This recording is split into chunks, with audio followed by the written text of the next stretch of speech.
Okay, I think we should be good to go here. Apologies for the late start here. It's been a couple of weeks since we did any streaming here because I was away on vacation off in the land of Salt Spring Island, visiting friends, doing hikes, eating pizza, all sorts of cool things like that. And my poor little canine companion here seems to have pulled a muscle and is having a little bit of a rough time this evening, but he's all settled in now. Hopefully that will be okay, and we are ready to kick off our stream. So, hello, fellow Sublime Text Fanatics, OdatNurd here, and we have a few things we're going to try to work on tonight. The first of those is going to be to release the latest changes to Override Audit, which for our purposes are just a bug fix we made, I think, in a stream.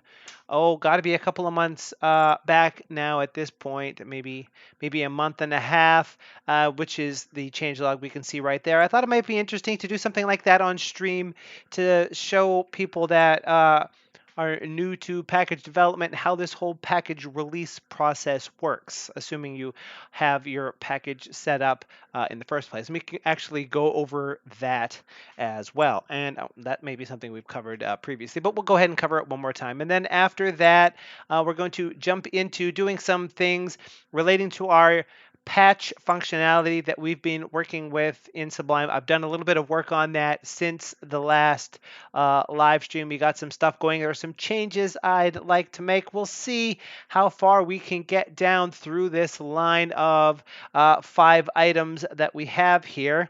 And if there's still time after that, who knows what we'll work on. As you know, we always have a great idea for things that we could be doing, and that these things shouldn't take a bunch of time. And then there's generally some sort of weird problem that gets stuck in. So without further ado, let's get rolling.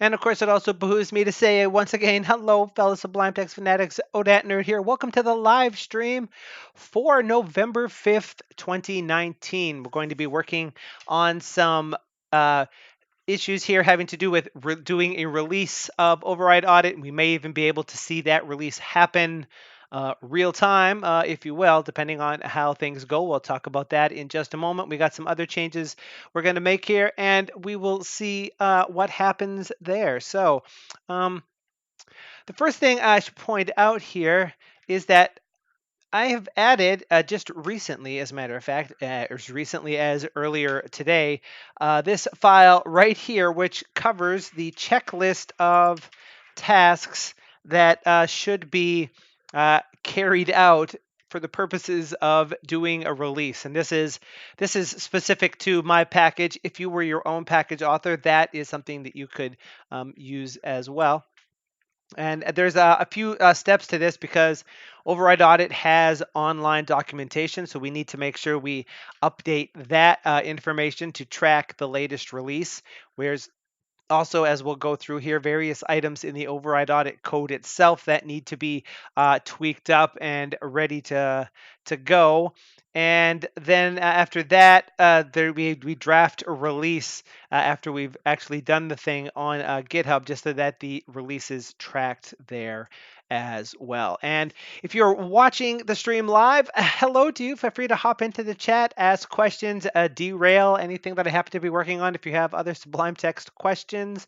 And if you have questions or comments on anything, you can also view the other channel, which should be, I think, linked down in the description of this one, where every Monday I do regular Sublime Text videos. And if you have any suggestions for something to do in the live stream or something to do in the other channel, you can leave those down in the comment section below any of my videos. You can also tweet to me on Twitter at OdatNurd as well. with those suggestions, and I do enjoy those. In fact, recently, maybe just yesterday, as a matter of fact, there was a suggestion to do a video series on syntaxes in Sublime, and that's actually something that is on the radar as something to do. It's a fairly big topic to describe all of the things I'm envisioning. That's going to be a fair number of videos building up from first principles so that there's not just an hour and a half video, but maybe someone would enjoy one big long video cut together of all of those things. I don't know. Do you have a thought on that? You can drop that down in the comments section as well.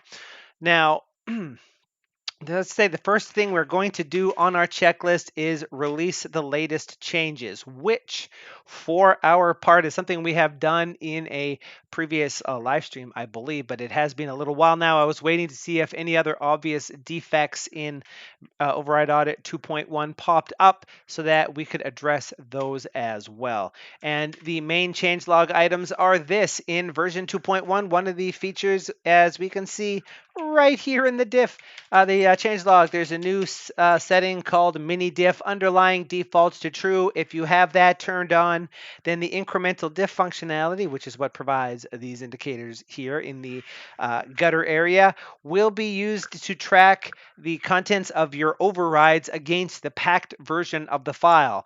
Normally, what Sublime would do in that case is diff it against the file as it appeared on disk when you opened it. So instead of seeing what changes you've made this edit session, you can use the incremental diff to actually see the actual content of your override as compared to the original version. And that's a feature we added in version 2.1. And of course, moments after pressing the button that submitted the release, we realized that there was an issue with that, because if an override is open and you quit Sublime, when you restart, it wasn't going and finding those views and fixing the incremental diff. So the incremental diff would go back to tracking the underlying file until you saved for the first time or closed and reopened the file, and that's no good. So we have a fix for that. So that is the change that we have here.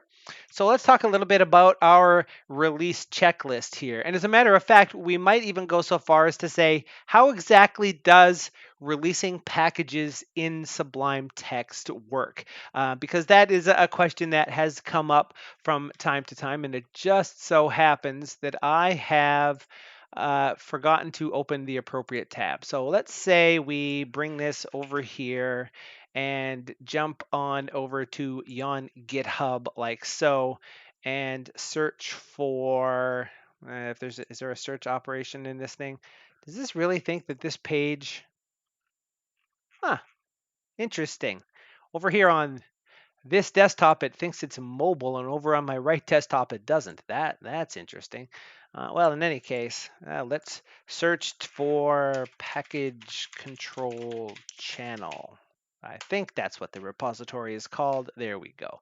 Now, we have, I believe, also discussed this on a previous live stream, but if you were to go to your preferences, package settings, package control in here somewhere in the default settings, here is this very first, I hate that when that happens. This very first setting is channels, which is a list of URLs that each contain a JSON file with the list of repositories. And the repositories from these channels are placed in order after the repositories in the repositories setting, which is this one. Now, both of these settings are more or less doing the same thing, but from a slightly different angle. And what they are doing is coming up with there's this big list of repositories, and each one of these files here represents all of the packages that start with that text. So if we looked, for example, in a.json, what we're going to see is a specific file that package controls author Will Bond came up with that lists all of the packages in alphabetical order, starting with A. So this is a file icon, and it has information on this entire package, which includes things like its name, the names it used to be known by, the URL that appears on the package control website, who wrote the package, labels, which also appear on the package control website, and a list of releases. For example, this requires Sublime Text build 3.114 or greater to work, and tags true is what you're going to find in most of these things. It's package control uses tags in the Git repository, which we'll see not too far from now, to track releases. And each of these is the same. Some have more details, some have less. For example, this package is very, very old. It's using branch-based releases, which means that this package, the star here means it can be installed for any version of Sublime, but it's on branch master. So the master branch is the one that is installed. And this is how package control used to work way, way, way back in the day. And it turns out to be, like, I think, a fair amount of load on the system because it has to constantly check to see if the branch changed. Here we can just gather information on tags to get the same information. And this just continues on through here like so. And there's also this file here, which is a similar thing, but it lists dependencies. These are the libraries that packages can depend on. So if you need to depend on a library in your package, the easiest thing to do is look in here, see if you can find the library you want. If you did, good news for you, you can tell package control your package depends on one of these and it'll do the job of installing it. If not, you need to either install a copy of the dependency you need inside your package, which is called vendoring it, or you need to maintain a dependency. That's nothing we're going to talk about here, although that is something that HyperHelp does. And there's a process which takes all of these files right here, crams them together into one file, which is the file that Sublime package control downloads, which is this one right here, which lists every single package. So when you say install package like so, and down in the status line that says it's loading repositories, one of the things it's doing is pulling down that very large JSON file. It also caches it so that if you do this multiple times in a row, and all of the information we see in here, the names of the packages and their descriptions and their versions and their web pages and such, all come from that repository file. So the first thing you have to do if you are going to have a package that's tracked by package control is one of two things. And that is going to be this tab right here, which I did do. Now, one thing that you can do, and I don't think this is something they will do for everybody that does packages, I think you have to be trusted in the community to know what you're doing, is do something like this. My friend Keith Hall and I, you may know him as King Keith on the Sublime Text forum, um, created this file, which, as you can see, looks very similar to those files we were just looking at, but this is here in our own repository, and it has a list of packages that we have released. And right now, the only one is Override Audit, so we can see its name, its details link, where the README links to its homepage, the labels, and versions. And as we can see here, newer versions, Override Audit version 2 and greater, requires Sublime Text build 3197 or better, and it's using just tags that start with V. And if you're using an older version of Sublime from 3092 to the one build before this, then you have to use Override Audit version 1, which doesn't have some of the newer features like incremental diff and such, and it uses a different tag for that.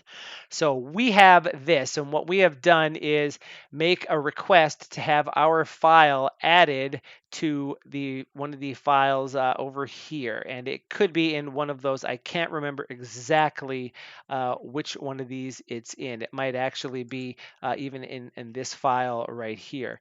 No, that's the one that is loading that one. My bad. That's the one that it's actually loading there.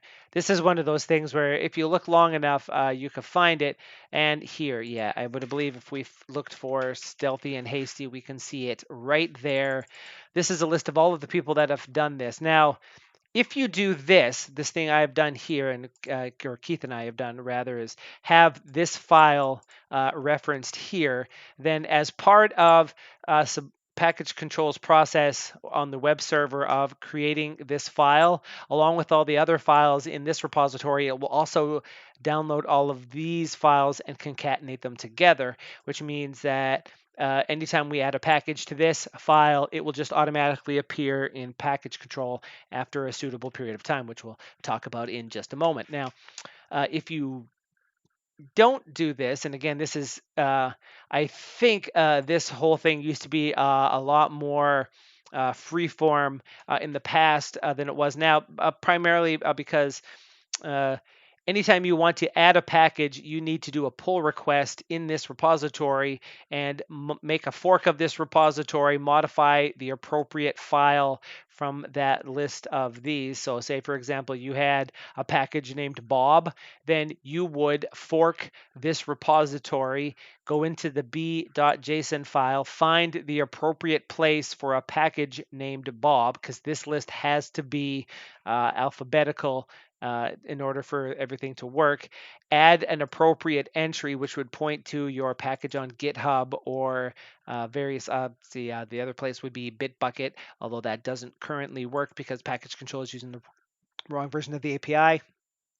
Excuse me. You can also decide to distribute packages as Sublime package files instead of actually getting it to pull them off of GitHub if that's your bag. You need to create a pull request to add this in and submit it. And as we can see right now, there are 68 of those for adding packages.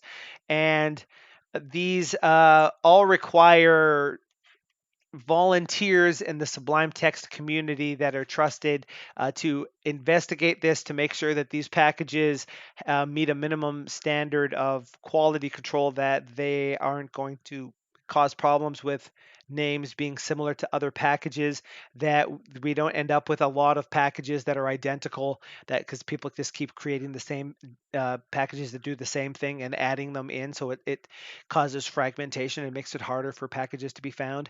Once those changes are approved and merged in, that's when your package is added to package control. This is what I did for the very first versions of Override Audit, and then when around the time we were getting ready to start thinking seriously about Override Audit version 2, we went ahead and created this file to move our entry out of the o.json file into this file here so that we could modify this, because I knew we were going to need to be able to modify these to change the versions. And this also means that now that this has been merged, we're trusted package developers. We could just add packages. So that step is already done. So how does actually releasing a package work? Well, that is very simple indeed. This entry right here says tags true. That means that any tag in this repository that starts with a V and is a valid semantic version number is considered to be a new release. And there's a process on this page right here called packagecontrol.io. And just for our own purposes here, we're going to search for override audit like so. And this information in the left says we last did a release 2 months ago. This package was last seen 12 minutes ago, which means for our purposes, I don't think we're going to see this release happen during this stream. And the first package was first seen by this information here, last seen and first seen, is for the package control crawler, which is something that runs in the background on the packagecontrol.io webpage. And what it is doing is looking through the gigantic repository of every single package, which isn't that one at all. It's that one we were looking at out here, this one right here. Oh, sorry, not that one. Well, you know what I'm talking about here. This is the one that also pulls in various things. But that one file that is the list of every single package, it trolls through each of those package entries, which look like this, one at a time, and scoots over to the actual page for the thing, which is where the details come from, and then looks at all of the tags and sees if there is a new version of the package or not. And if there is, then it's modified and updated in the database. Now, this crawler process, back in the misty, danky bits of time, would start at the very first package, scan through all of them, check all of the packages to see if there had been an update, and then stop. And then 2 hours after it had started the first time, it would kick off again and scan again, so that every 1 hour or every 2 hours, I can't remember the exact interval, it would go ahead and scan all of the packages to see if there's versions. Now there's so many packages here that what we actually find is that the crawler takes so long that by the time it gets to the end, it's time for it to cycle back and start at the beginning again.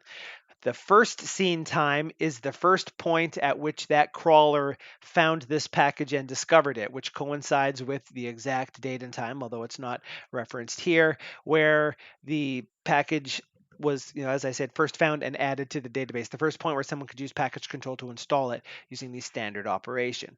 This one shows you how long it's been since the crawler last saw the package. So once we get rolling on the release process and get everything done, this time has to be less than 12 minutes for us to know that it's gotten to the end of the scan and gone back to the start again. And so we're going to try and do that now. Now, the other thing you can do here, and if we came back here, this repositories setting is actually something that you can use to specify your own JSON file. And to do something like that, an example of that, if I could figure out what text looks like package control and look at this one, this is my current setting for this. That setting is the same one as there. But notice I have two repositories in here, and one of them says stealthy and hasty Sublime packages unreleased packages.json. And if we jumped over to here and went up one directory, we can see that's this. So this file isn't referenced by package control itself, but I've told my copy of Sublime that in addition to the main channel file from the package control website, also download this. And as a result, this dependency and these two packages are available to me if I use package control install package. So that's the other way you can do this. If you want your packages to be installed by package control, you can create this file yourself and serve it on a web page and point individual copies of package control at it. And this has to be served by HTTPS. It needs to be a secure connection or package control won't talk to it, just to make sure that something funky can't happen. So those are the two ways that your package entry can be referenced by package control. And now we're going to continue on with our task, which is, creating an actual release. So I'm going to close that file. I'm going to close that file. Now, as I said, here are the list of things that I do personally when I do a release. And the first ones would be these. Update the version number in the banner on the main page. And that I can quickly yank over here like so.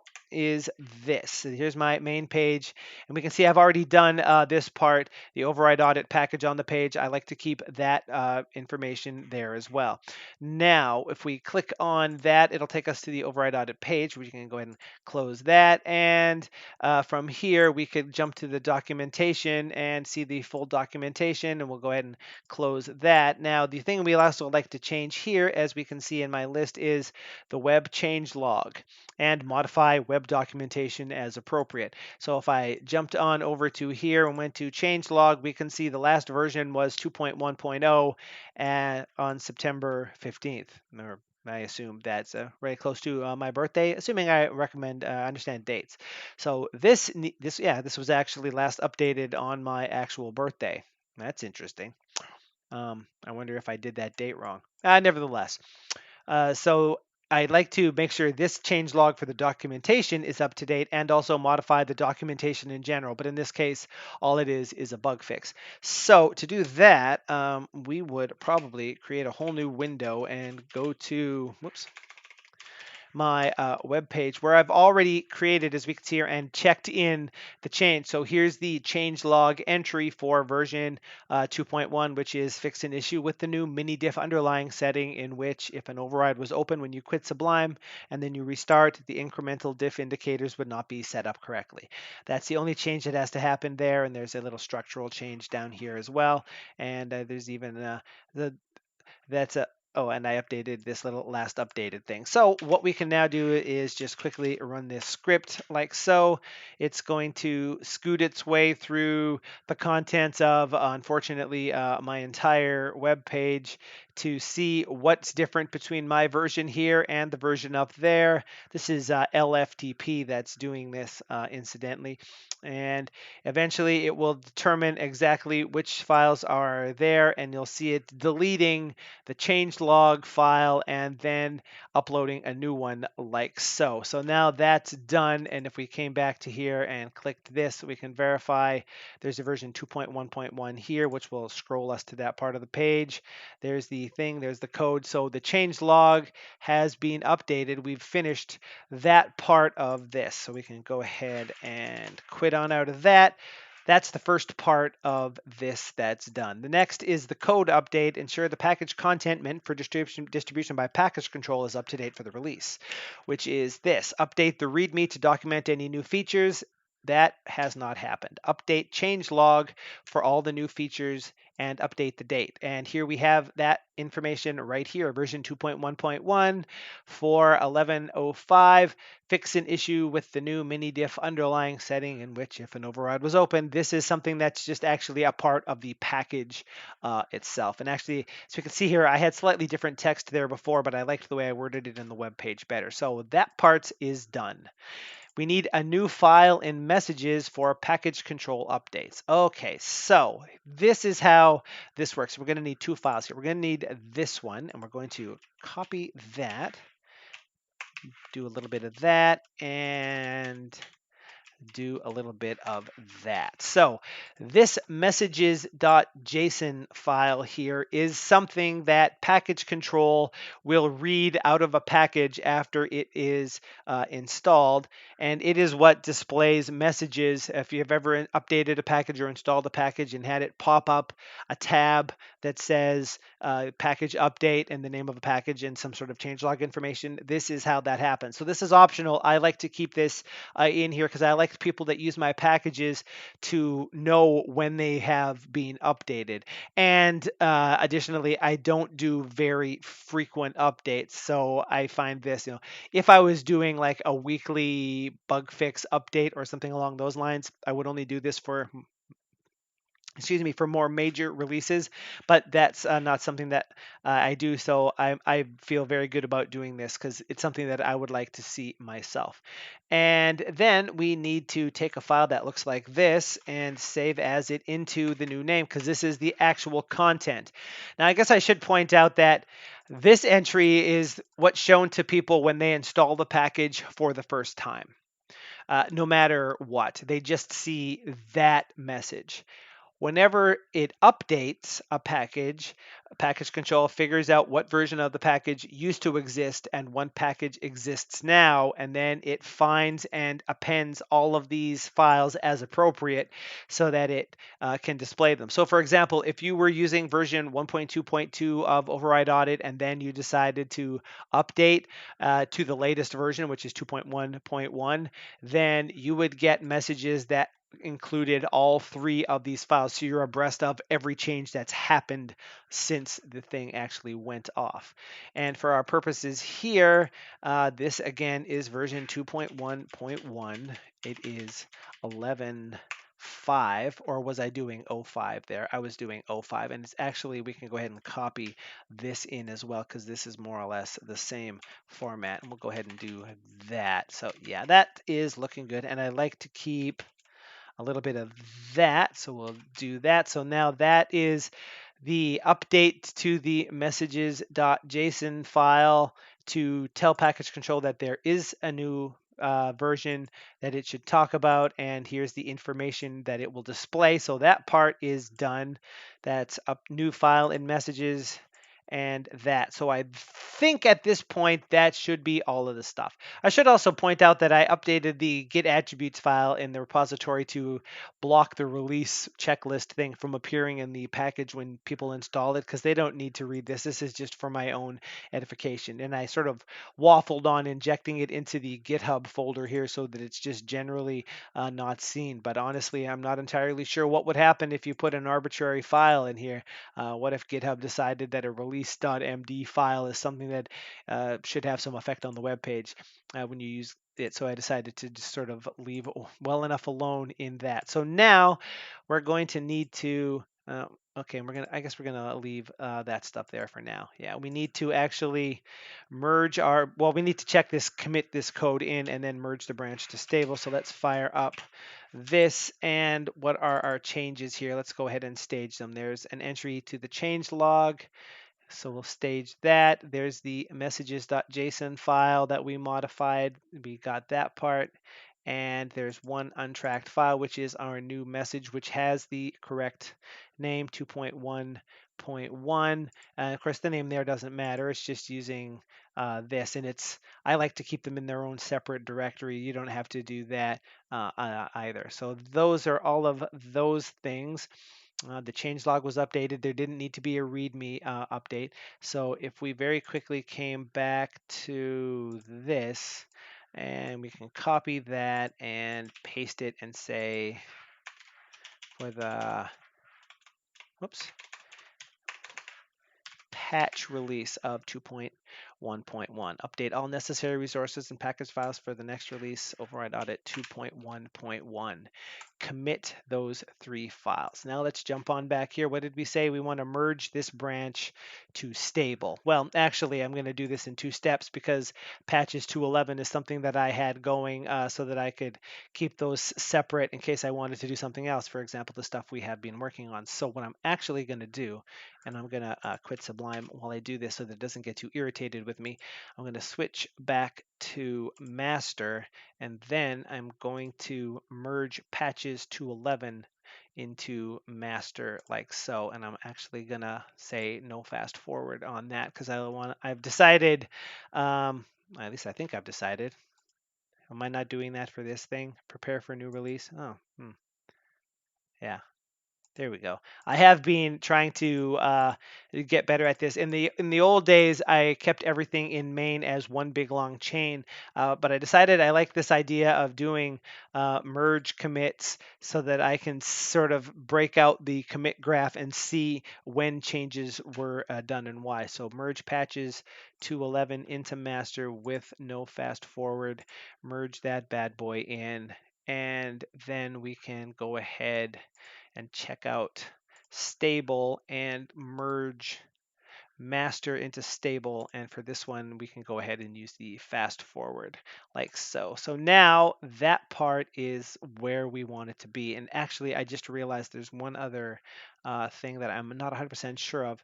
We're going to go ahead, now that we have that, we can come back to Sublime and verify that the package still loaded correctly. So that's good.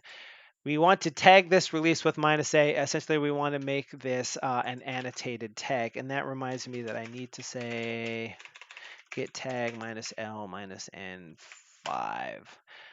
We go. Because I can never remember this sort of information. So now we can come back to here, tag this version. We're going to, oh, I can never find it when I want to use it in the menu. You know what I'm saying? And is it not in here? Boop, boop, boo. Create. Oh, actually, what I want to do is check out master again. Pardon me. Tag. Create tag at this commit. And we're going to annotate it with, oh, sorry, excuse me. Ooh, that was almost unfortunate. Version 2.1.1. This is the magic tag that's going to tell package control that this is package version 2.1.1. And do that, and the tag message is this, like so. And now that that's done, I'm going to push master to origin and push, oh shoot, stable. Can I push from here? No, I can't, can I? All right, well, we'll do that in a separate step. We'll push master to GitHub like so.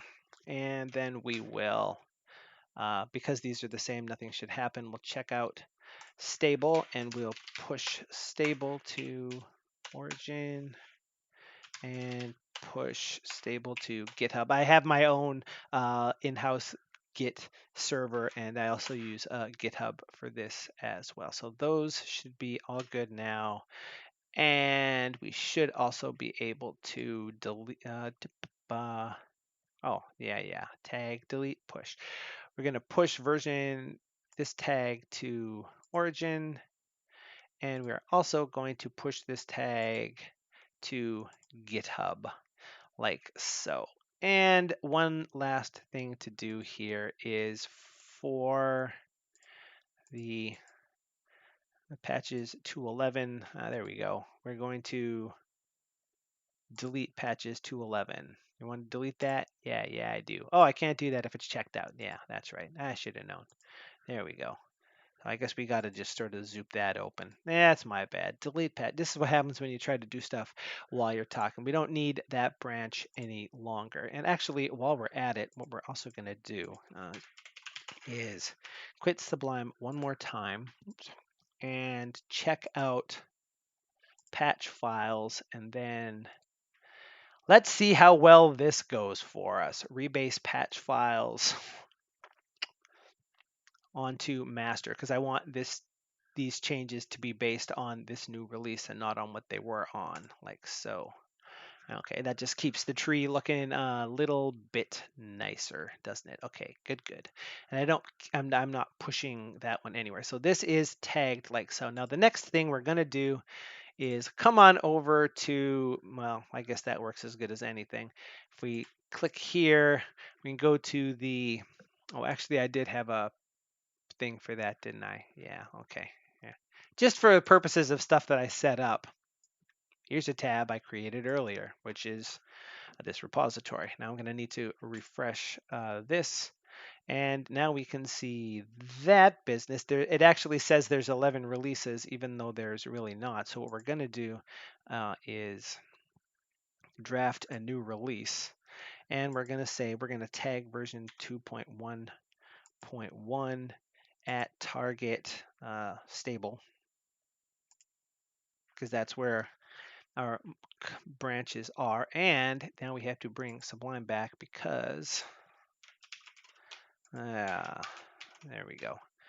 This is the information that I pre-created that I like to put into these things. I like to put in the nice release title and a little bit of this action, preview that so we can see that sort of information, and publish release. This isn't something that is technically necessary by any stretch of the imagination, but I just sort of like the idea that when you come to the override audit page and then you click on releases, you actually see version number information and changelog information instead of just that commit ID, which seems less exciting than it could be. So that covers all of these steps, so, which includes this one right here, which is draft a new release based on the newly published tag. Now, if we came back to the package control channel like so, or the package control web page, and searched for override audit like thus, and load that up, we can see it was last seen 32 minutes ago. So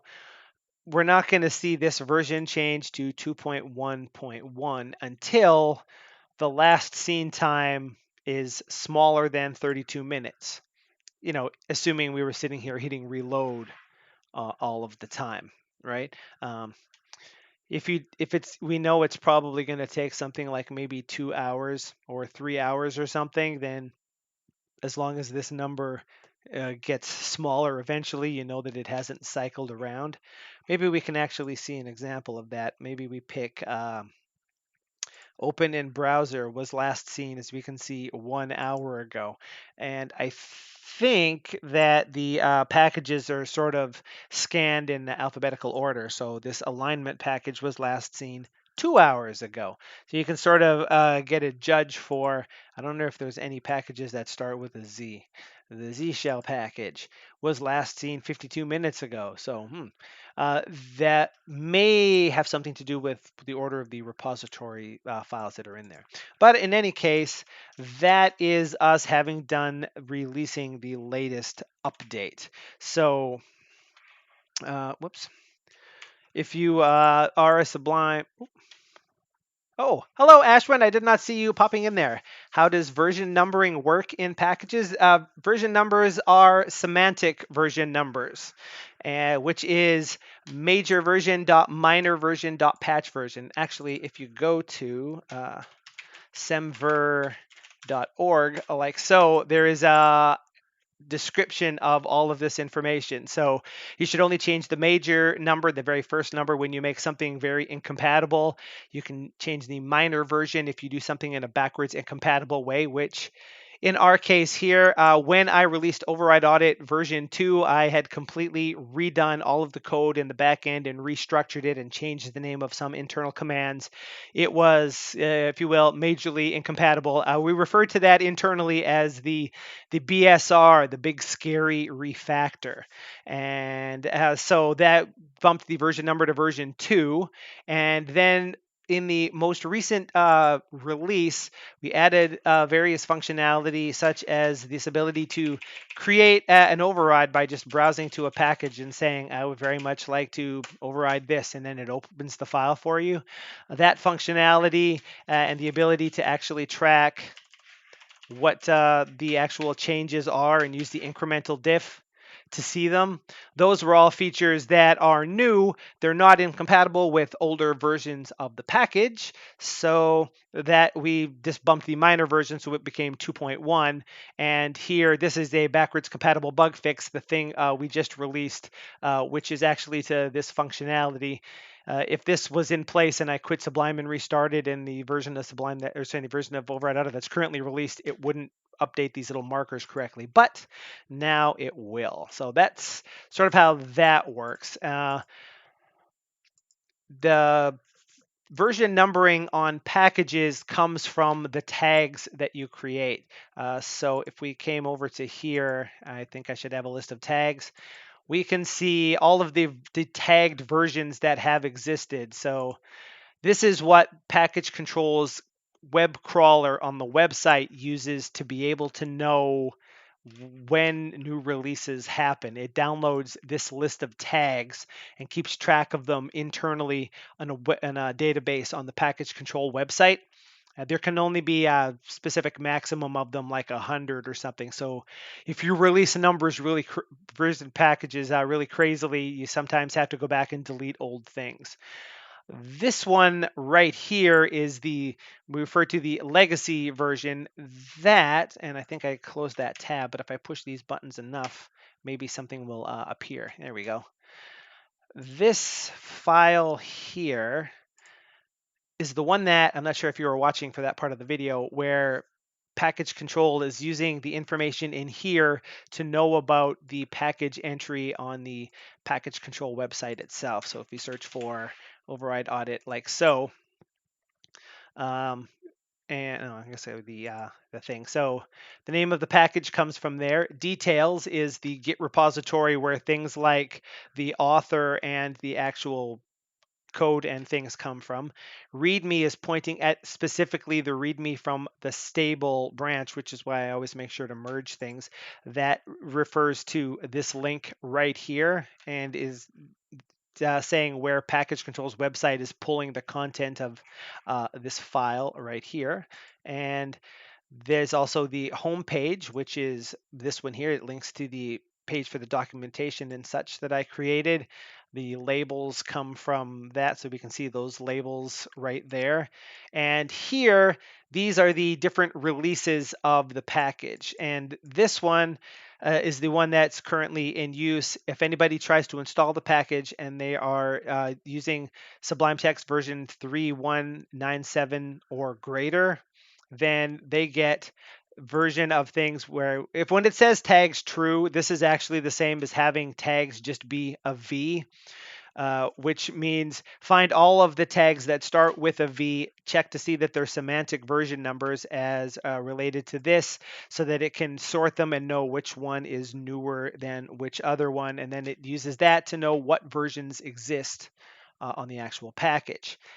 For this release, this is when Override Audit was originally released, the minimum version that you needed of Sublime was build 3092, which is the first one where Sublime syntax was a thing, because I didn't want to have to create those awful XML TM language file things.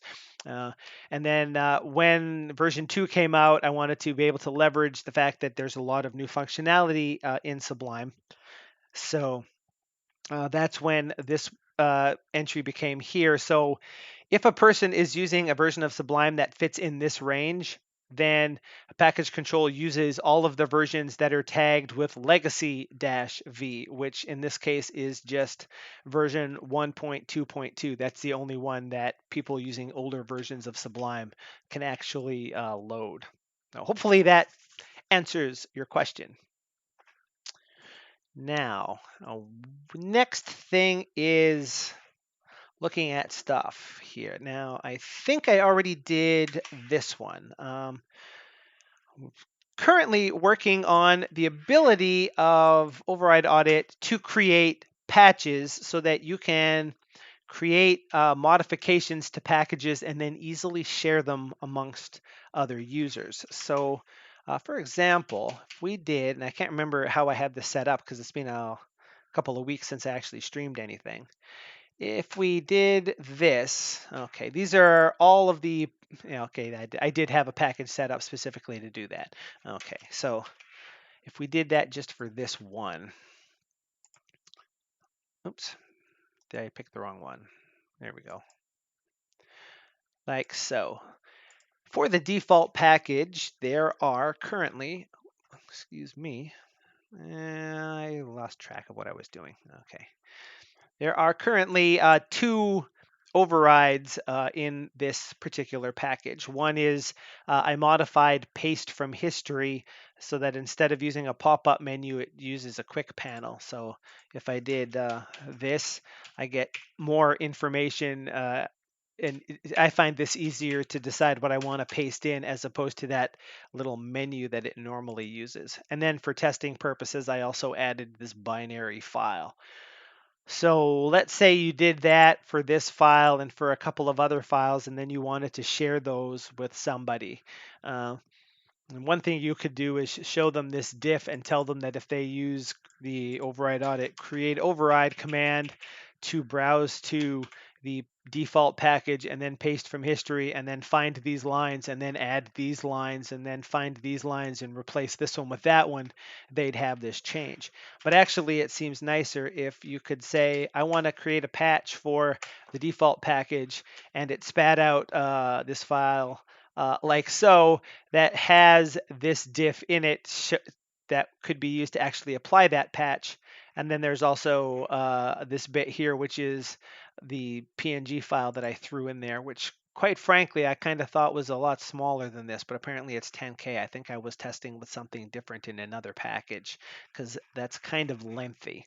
We might have to tweak that if that's what we're going to do that with.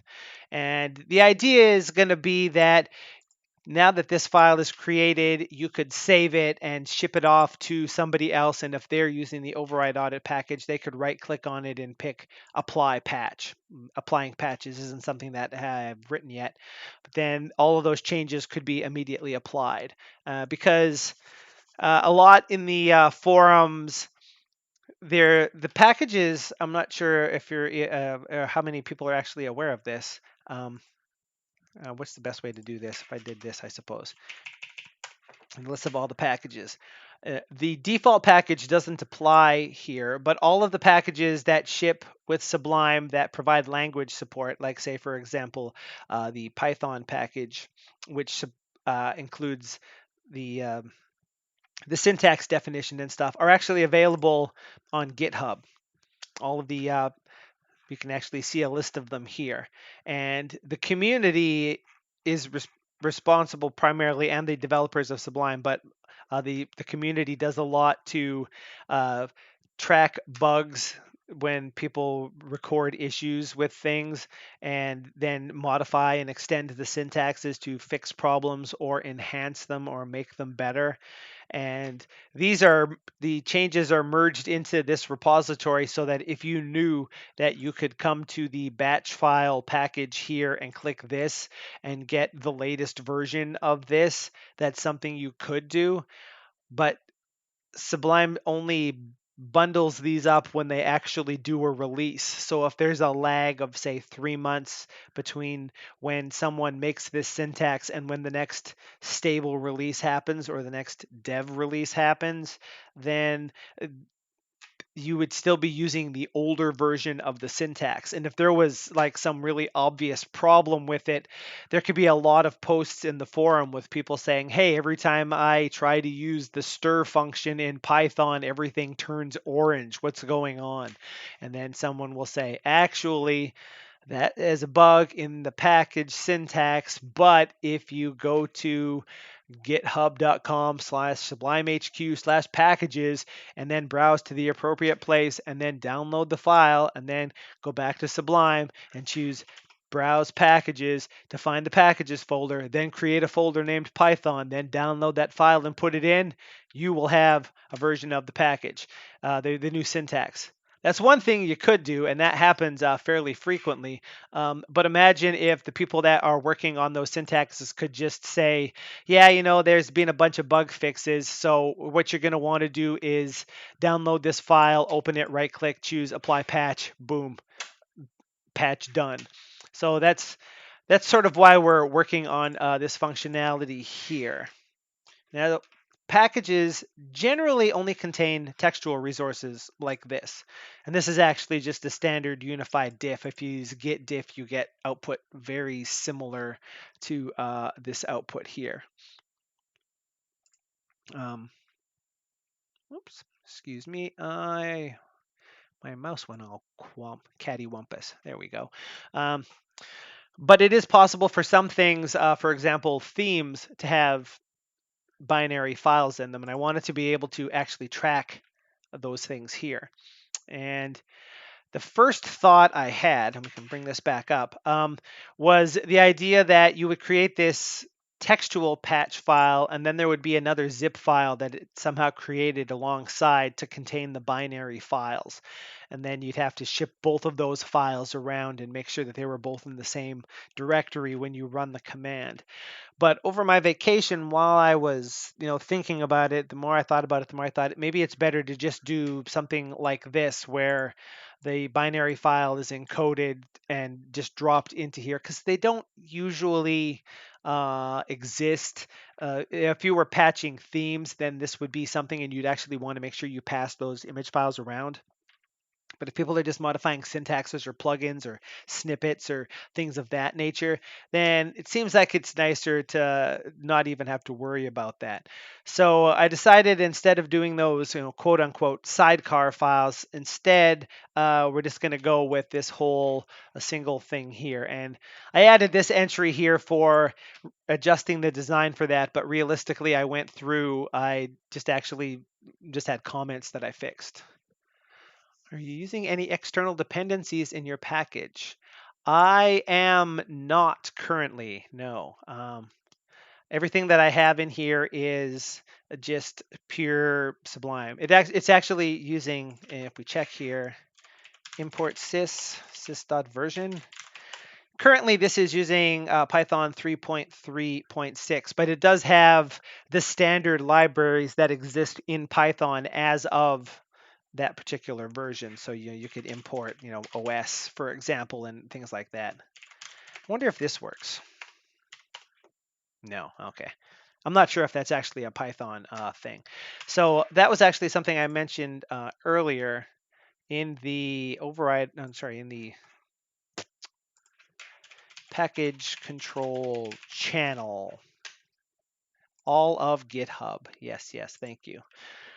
There's actually a file in here in repository named Dependencies that are the entries for all of the libraries that you can use. And none of these are currently anything that I need for my own purposes. Actually, that said, if I did this, the code in this file right here is something I added just recently.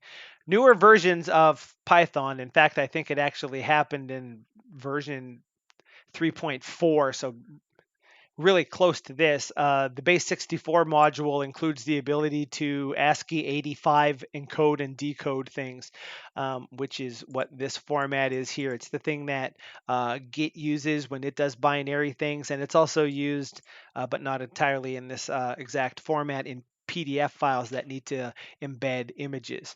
So For my purposes, I just snagged that code out of the version of the source of Python 3.4 and dropped it into the package so that I could just have it. And this is small enough here, just these few lines, that I decided I might as well just have that as a version inside of my package and be done with it. Pretty sure that when the next dev series of Sublime happens, one of the things they're going to be doing is using I think Python 3.8 is the new latest version. There's been a lot of talk in the Discord from the developers about various API changes that will happen as a result, and there's going to be some mechanism by which plugin authors can opt into having their plugins run in the new Python interpreter instead of the old one. Basically, what they're going to have to do is have two plugin hosts, one that runs Python 3.3 and one that runs Python 3.8, because they're not directly compatible with each other, particularly if packages, or sorry, if yeah, Python packages use binary things. And also, there's just so many packages that it's sort of unrealistic to think that everybody that has a package with plugins in it would go back when there was a new version of the Python in place and update things as appropriate. So when that happens, whatever form that takes, this might no longer be needed. And I might actually do something like modify my version of I close the tab, my version of that little package file to say that if you're actually on versions of Sublime starting at build whatever, do use this other tag instead, so that I don't even have to have this code in here. Now, one thing that I would like to fix here is I don't like the way that this is formatted. And unfortunately, I think, let me just, close that. We don't need that for the moment. We don't need that for the moment. I think it's called patch.py. Yeah, I had all of these files all open to be working on them, and then I was switching back and forth between branches while I was doing stuff, so it seemed like a good idea to close them. Okay, so somewhere in here, I think it's lambda. If I took this off like this and reload the package, actually I'm going to do that and pop this over onto this desktop so I can see the console while stuff is happening, like so. If I was to say create patch, like so, whoops, well, let's do it the other way. For a single file from default for, whoops, well, I guess I have to pick the binary file, don't I? I guess, yeah, that would have been smarter to just do it the other way. All right. So this is more like the format that I would like. And actually, I wonder if that might even actually be better as 79 characters instead. Might as well fiddle with that too while we're at it. That's going to be the actual call to this thing. That one. Reload the package. Reloaded successfully. And whoops. Oh. Create package. Bang, like so. Uh-oh. Oh, I broke it. Haha. What did I do? Oh, I see. That was unfortunate. Oh, haha, I did this and then didn't do that. Ah, all right. Well, that's embarrassing. There. How about that? Okay. And let's see, create patch. Well, actually, I suppose I should probably just do this and choose the appropriate one, and then it'll remember it and it'll be easier on my head. Okay, so that's nice. Now here's issues with this. Lines that start with um, exclamation marks and pluses and minuses are special in the diff syntax because they represent things that are being added or removed. So one of the things that I want to do is tell it that it shouldn't do that in certain cases. And that requires modifying the syntax, which is only, minorly terrifying because I sometimes struggle with that action. So what we're going to do is close that, and yeah, I mean, we don't really need a whole bunch of this action to begin with. We might actually even modify this just to make it a little nicer. Because what's really important is that we see some lines with that, and well, maybe we only really need like one of those. And we already have some of those. So this could represent a smaller version of this file for us to test with. And oh, I can get rid of that too. I don't know, no longer need that. Oh, yeah, I'll have to do something with those too. Okay, so blop that over there like so. Maybe we might even, no, we'll leave that as it is and just sort of save it on my desktop so that is looking nice. Now we need to modify the syntax that's in use here because we still want things like pluses and minuses to work in regular diff type hunks, but we don't want them to do anything while they're showing a binary file. And the diff patch syntax, as we can see here, is ridiculously simplistic. All this is really doing is including the scope for the diff syntax that ships directly with Sublime and changing the scope on it. So we can see the top level scope here is text.override audit patch instead of whatever it would normally be. And also it has this first line match and a different extension so that it can associate with them. So a little something is going to need to happen here for that. And I think diff, whoops, don't do that. Diff Sublime syntax like thus is something that we may be interested in here. This is the full syntax of this bad boy. As we can see, there's actually not a lot in here. So one thing I could do is just copy this stuff and plop it in here instead of doing it this way. But there is or should be a way to actually pull this off. But I have to think exactly, am I doing this anywhere with embeds of syntaxes? I can't remember where exactly. I don't think I'm doing that in any of my syntaxes, am I? I don't think I am. Let's just double check. These are all pretty simplistic. Push and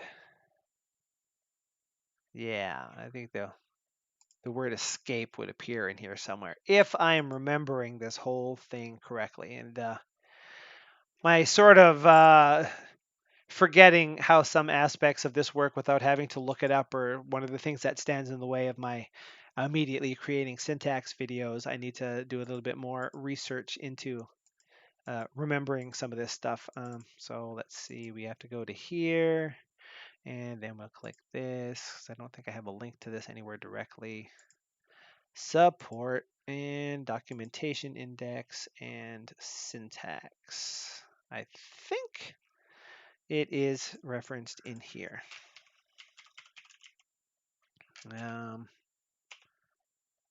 Accepts the name of a single context while similar to push, it pops out of. Yeah, I'm not sure if this is possible.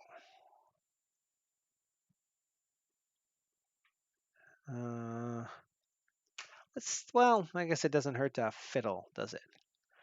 I guess the problem with this is including that.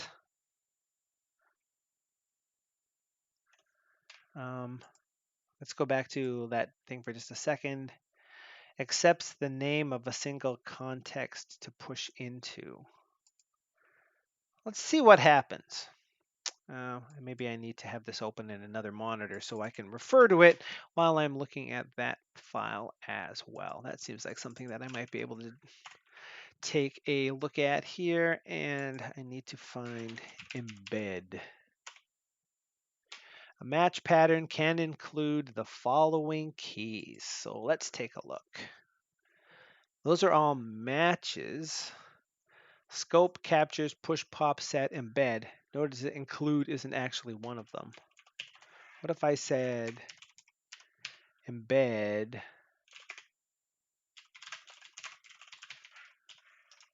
What does this do? Oh, it gets mad. Okay. Expected match or include.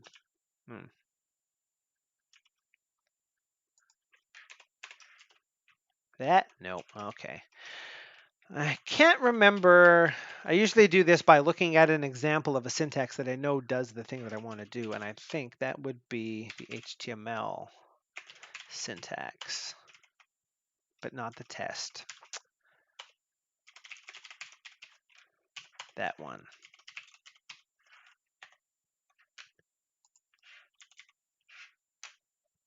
Oh, I see. Okay. That's why I thought that I could do that. I forgot a step. Right on. So I think what I should be able to say is, and we'll see how well this works. Match on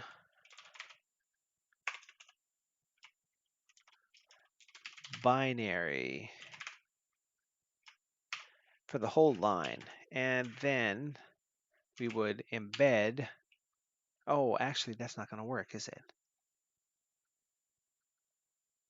Huh. Actually, no. Maybe I'm even overthinking how I want this to work. If you match a line that starts with the text binary file, like so, then the meta scope would be something.binary. So I think that means the scope should change. Okay, so that's good, but it's still doing regular things there. And then we would need to push into an anonymous context. And here we would have a match of, oh, I'm going to have to say, whoops, OA, whoops. Why can I not type? And in that case, pop true. Now, what does that do? Not what one might expect, huh? I know I've done something like that before. It may be a good idea to just drop the whole diff syntax in here so that there can be a special rule for doing this very thing. What we could also do is this. This doesn't do it as a single item though, does it? No, it does not.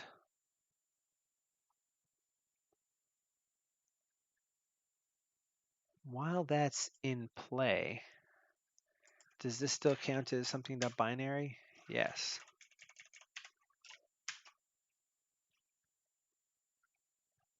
So that's interesting.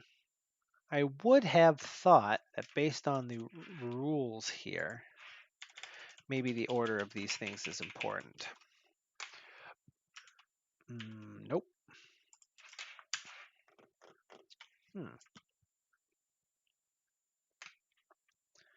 Specifically, what if I did this?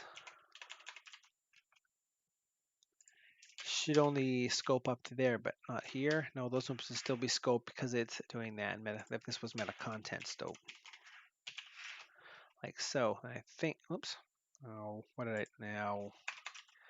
Fudge on you, pal. Fudge on you. Something binary. Yeah. Okay. So, whoops. Don't do that. Go ahead and reopen that bad boy. Okay. This one we want to put that back the way it was. Oops. So,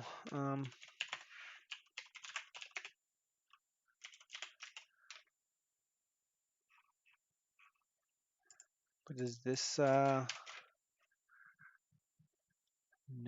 Okay.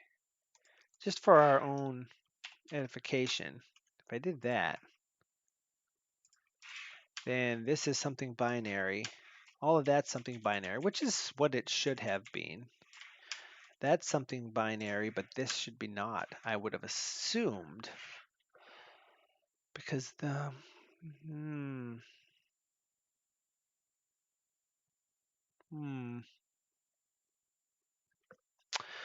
that is intriguing. And I'm not sure why that would be the case. So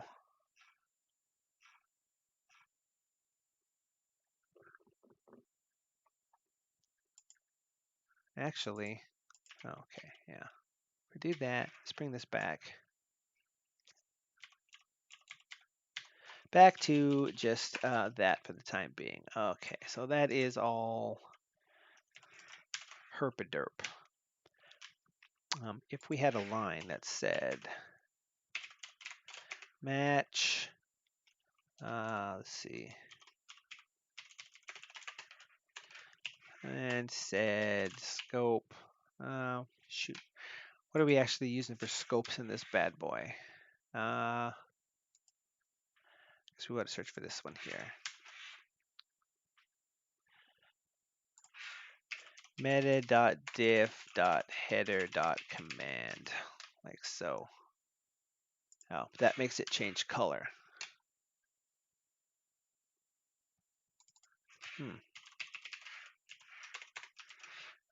there we go. So that whole thing works out to be that. This is a rule that's coming from there. Now, I guess if we should actually look at this syntax, how is this thing actually working? Does this have any pushes in it? I don't think it does. I think it's just very simple captures of items. So it starts off in the main context. It has a rule to do that. And actually, I think that should work just the same that way as that way, because this is not in any way special. And then if we did it again, for so, this is all really just an exploration of ways to accomplish what it is that I'm trying to do here. Because one of the other things I want to be able to do is mark each of these diff hunk things separately.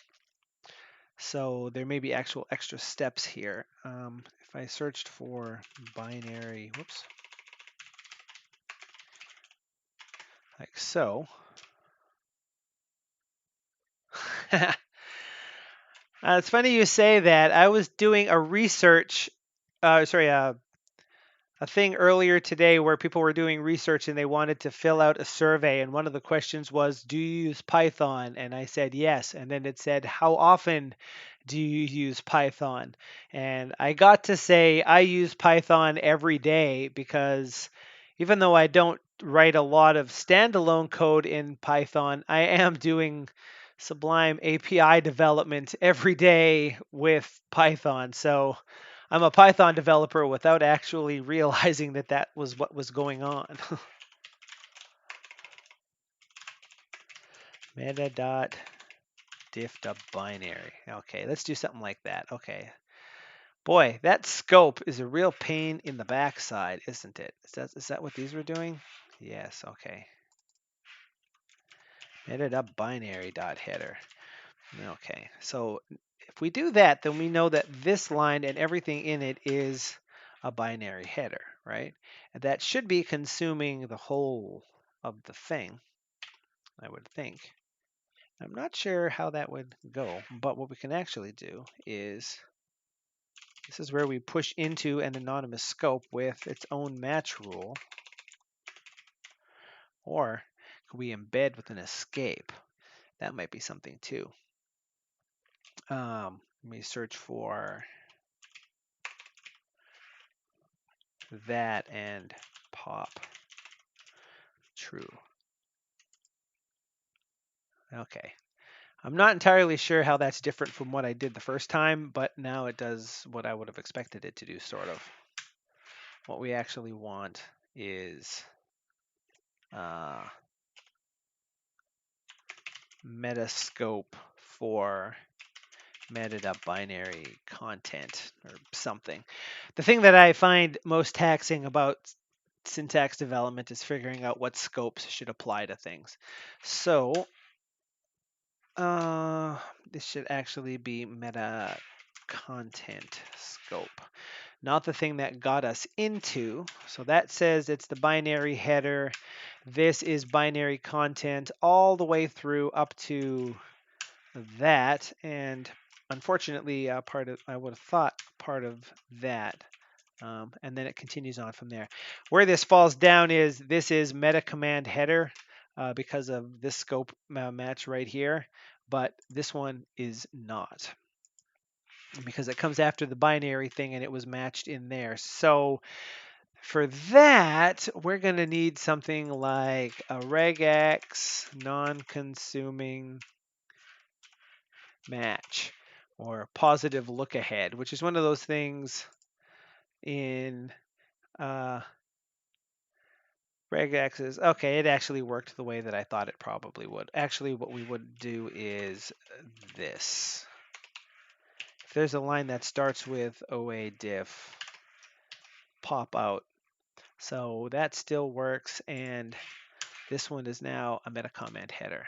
Right on. So that is actually fairly simple.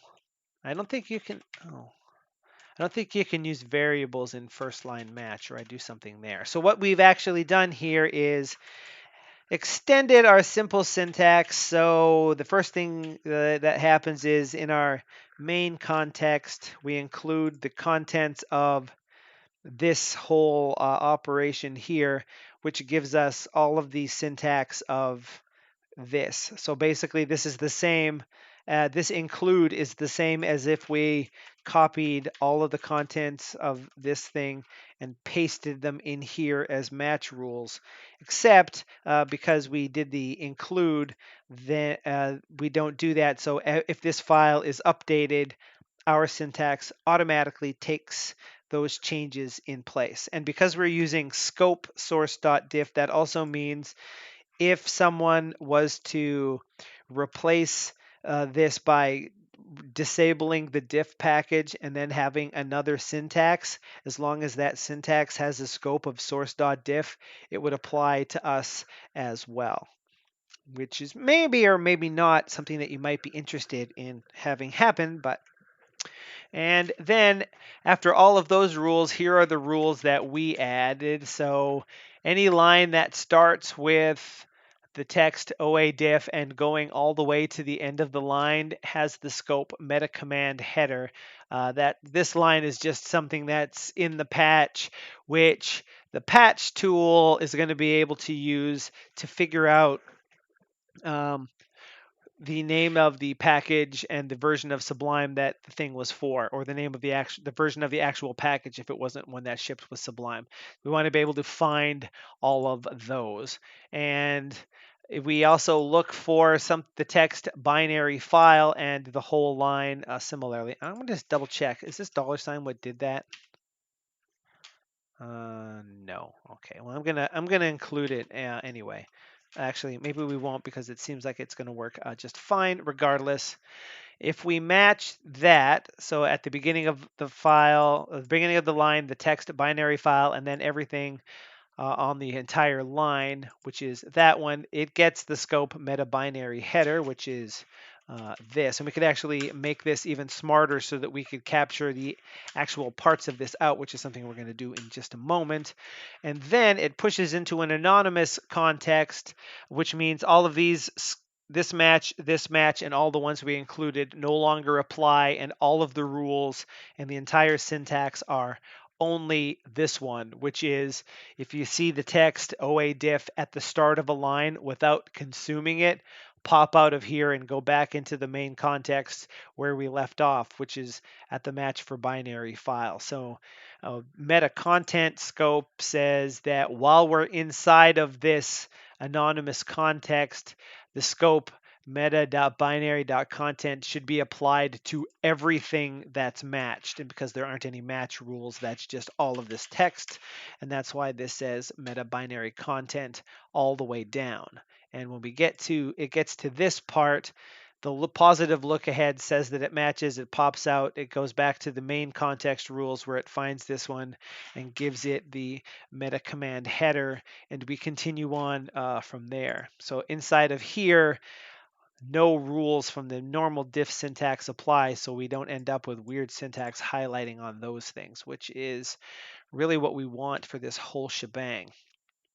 And we could actually extend this even more for our purposes. Now, one thing that we want to do here, if I said view, I can't find by scope, I think, is that the thing? No.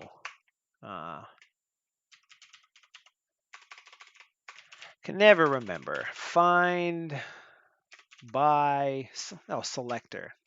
Pardon me. Okay. Come back, mouse. There we go. View.find by, whoops. Shoot. Selector, and the selector would be, for our purposes,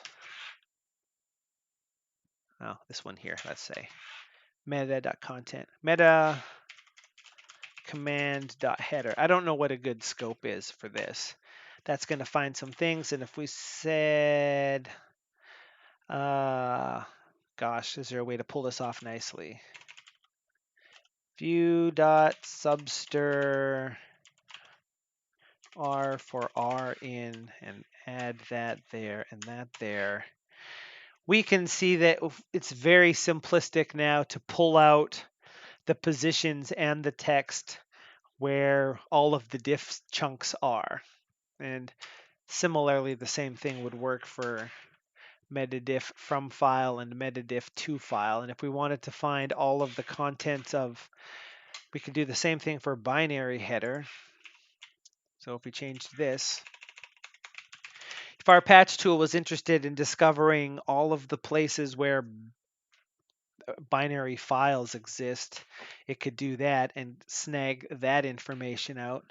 And if I remembered the actual thing, you could actually also do this and just grab all the binary content. Of course, you probably wouldn't want to do something like that without also having the other information that's listed in here, but that's neither here nor there.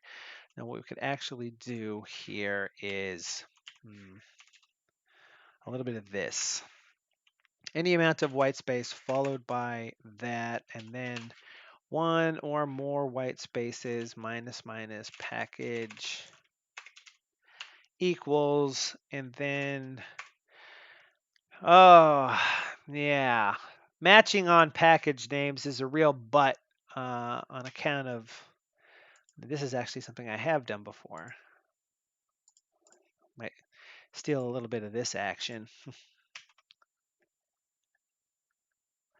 Because packages can contain more or less anything you want, including spaces, is an unfortunate turn of events, but not magic file name, not magic characters that appear in file names. So bracket that, bracket package name, like so. And then we can do captures, and 0 is meta.command.header, and 1 is meta.package.name, for example. So I think that should have probably done something. Oh, maybe start of the line, 0 or more white space, that text, 1 or more white space, and a little bit of that. I don't know, that seems like it should match something, all else being equal. But it's really not my night for regular expressions, is it? Okay. Let's match on this.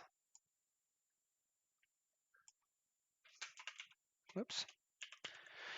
There may be more magic to this regular expression than I'm readily available. Yeah, maybe if we did it over here. Oh, wow. That is a lot of stuff right there. Was I constraining that in some fashion over here? Yeah, I get it. It matches everything. Cool your jets, man. And there's very specific points where it matches. So, actually,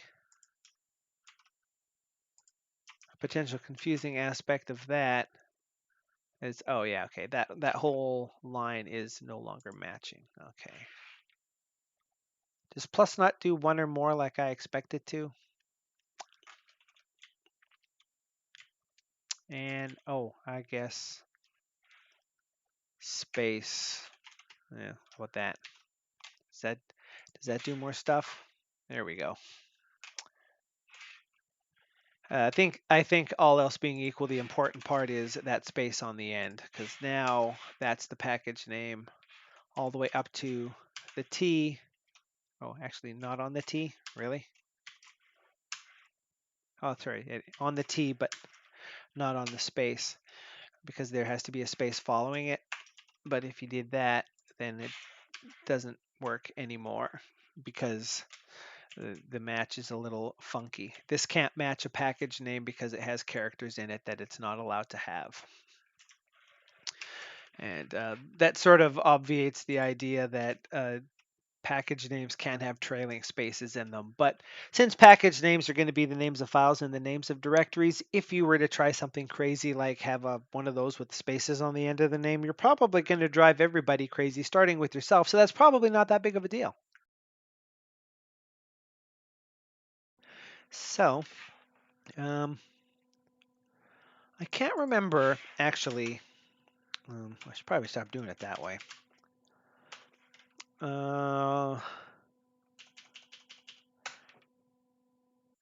Okay, so if you do this for packages that aren't shipped packages, you end up with the semantic version number. Otherwise, you end up with the one thing.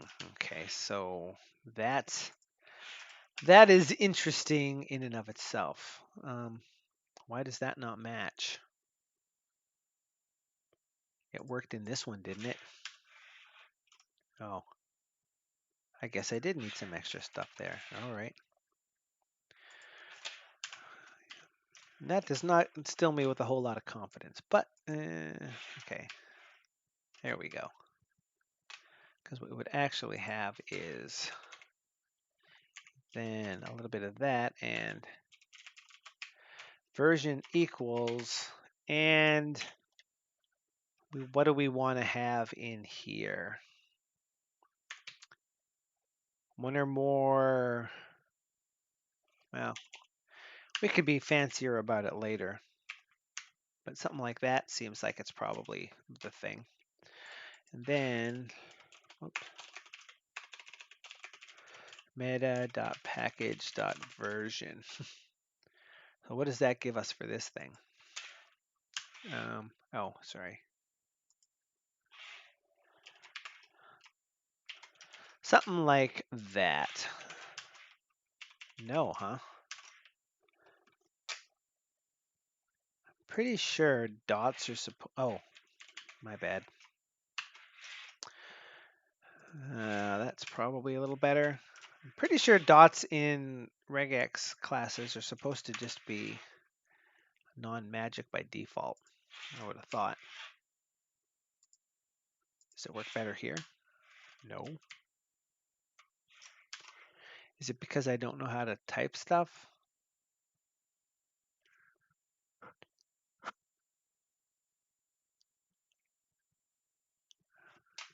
Oh, maybe maybe a little bit of not being a fool is what we're looking at there. For the purposes of regular expressions that actually match something, it's probably easiest to actually make them match. There we go. That would allow us to pull that stuff out. And similarly, we would do something like binary file. We can be very specific here. Space /d plus thusly and captures. Whoops.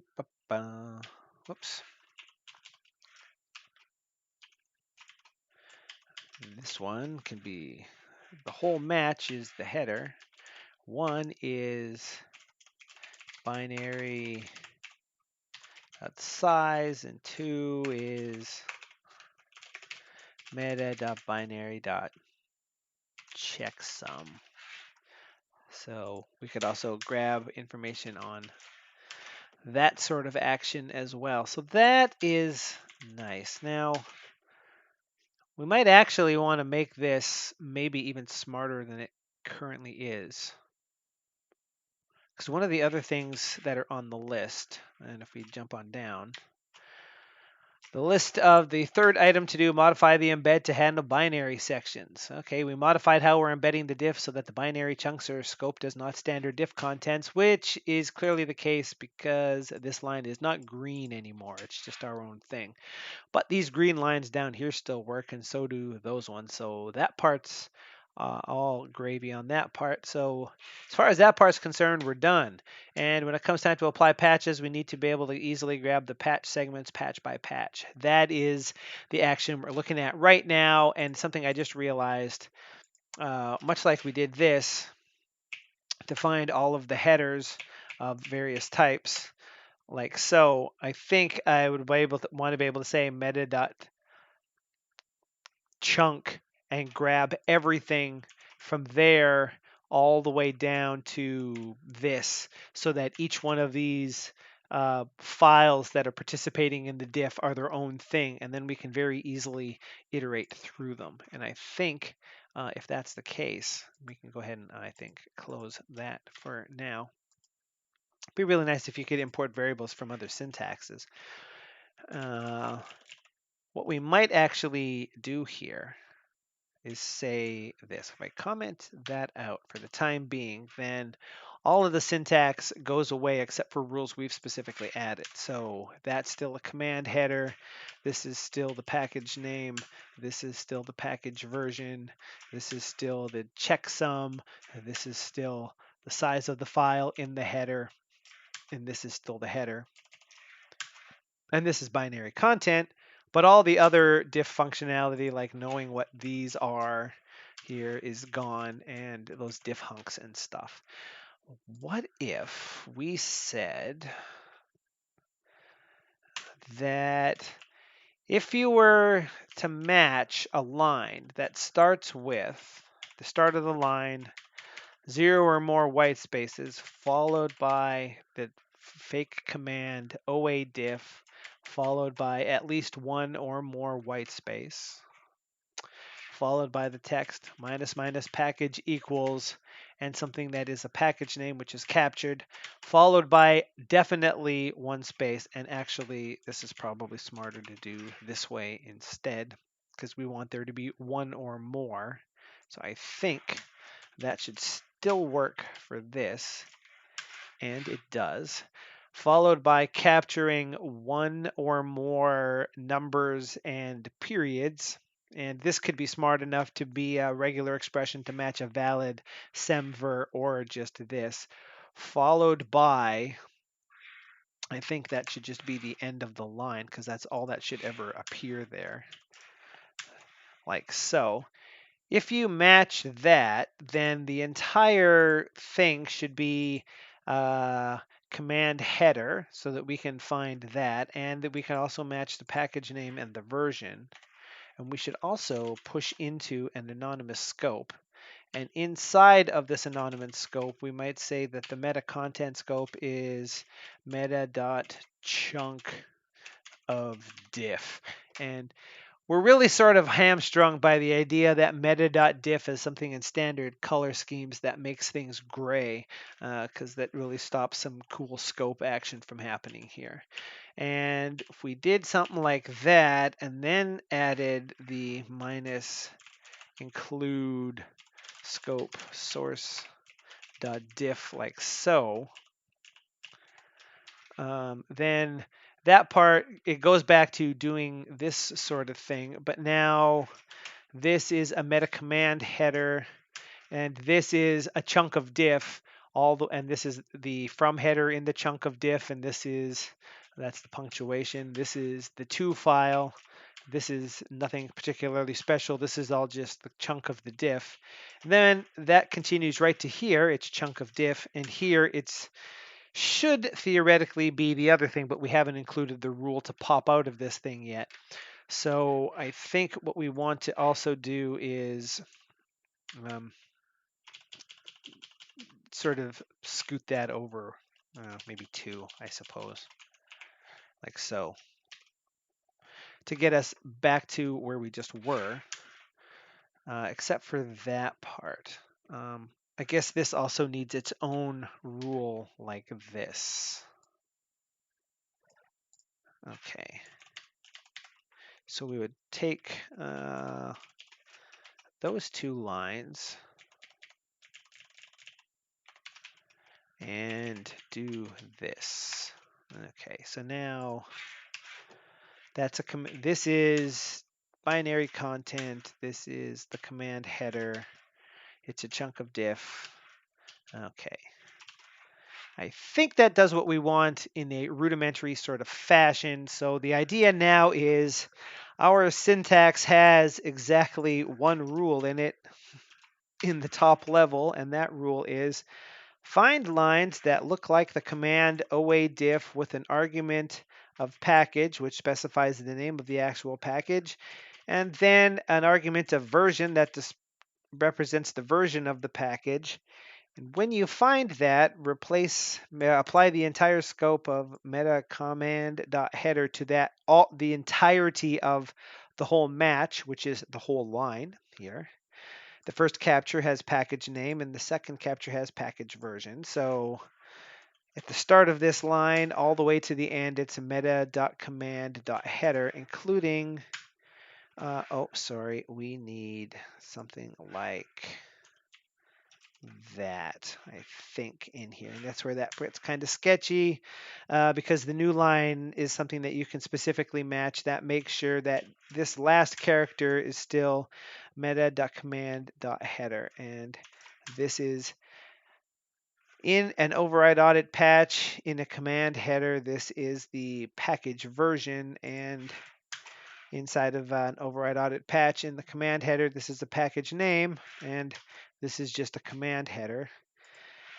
All of this content has chunk of diff because when we match that, we push into a new anonymous context that's looking specifically for these match rules to apply. And the rules that it's looking to apply here are, if you look ahead and see a line that starts with OADiff, leave this rule set. We no longer need you to be here. Actually, we might do something like that just to make it look nicer formatty wise. So that means that once it says this, it goes into just these rules. But when it finds the next one and it looks ahead and sees it, it immediately hops out, which is something that would trigger in something like this if there was more than one of these in here, like this. Oh, there already were more than one of those, weren't there? So that's the command header. This is a chunk of diff, and this is a chunk of diff, and this is a chunk of diff, and it's actually in the range. This is inserted file in a chunk of diff, and then it's back to command header again, because as it was matching content, it saw a line that started with this and said, okay, I don't want this, go back to our outer context, and then it matched that line and went in. And while it's inside there, if it finds the binary file action, then it also pulls this sort of thing out too. And we get chunk of diff, and the binary header also includes the size of the binary, which incidentally is, if you were to take all of these lines, concatenate them together, throwing away the new lines, base 85, decode them to get a bytes array, it should end up being this size. And if you calculate it CRC32, this is the value you should get. And CRC32 was chosen because Sublime packages are zip files, and zip files have an inherent entry in there. This is also used in the patch generation code to be able to determine if it even needs to create one of these things in the first place. And if it finds one of those headers, it applies the appropriate things and goes into another meta anonymous context that, again, this looks for that. Now, one we can do here is create, let's see, what can we call this? Escape, a new context named escape. And in this context, there might be a match rule that says, if you find a line that starts with OADiff, don't consume that text, just pop out of whatever context you're currently in. And that works. And then here we can say include, and the thing to include is escape. Then we don't need this anymore. And this part should still have meta command header, and this is still chunk of diff, so that part's still working. And then here, we could also do the same thing. We could say include escape and get rid of that. And essentially, at the expense of having this line down here so it doesn't flow as nice, we're making the escape out of any internal rule sets back to the top level just be a single item so that we can change it here and it changes everywhere else. I think that is more or less what we want for that sort of thing, because again, we want to be able to do things like find all of the command headers and know where all of the items are. And see, now we're getting the new line in there where previously we weren't. And if we do it in this one, we get that. And we could actually even pull this even cooler and say, and meta.package.name or meta.package.version. And then we end up with all of the packages and versions for things that are appearing in this diff, like so, which, inherently is more or less always going to be the same thing, but it doesn't necessarily have to be, because I think the overall plan is that these patch files could contain multiple packages if you wanted to. So that's why those are working the way that they are. And if we said view.find by selector, and the selector that we were looking for was something like meta.chunk of diff. Now we know there's two chunks in this file, and there's two chunks in this file, and we can very easily take the content of them and use the substir thing to pull them out to pass them to our scope extraction tool thing. So on the whole, that seems like it should work just dandy.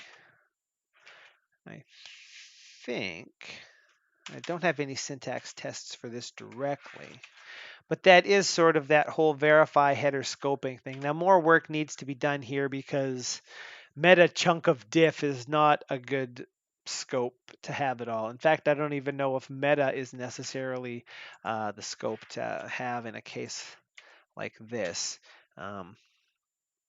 And I think we would have to go back one more here, because one of the items is scope naming, where we might wonder about this. Do we want to use meta? Do we want to use something else? These are things that aren't going to be syntax highlighted per se, so maybe it's not interesting to use a standard scope. Or maybe it is interesting to use a standard scope, because then people could target it in their color scheme if you wanted to have these lines be a slightly different color, like bold or something. That might be something that's interesting to do. Edit color scheme. We add, well, that's a little much. Copy that and find that window. Do do do do do do do. Add an entry for this scope.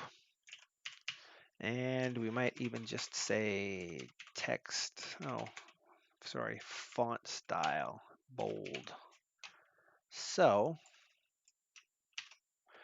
those are automatically bolded. That's nice. And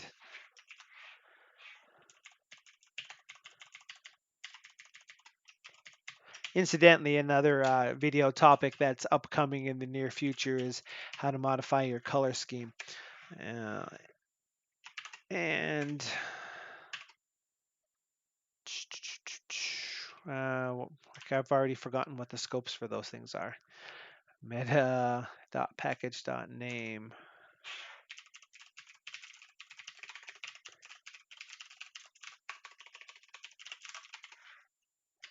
And so those could change as well. We might even apply some sort of different color to that whole operation. I can't remember how the HSL. Oh, I guess we might do it that way. Okay.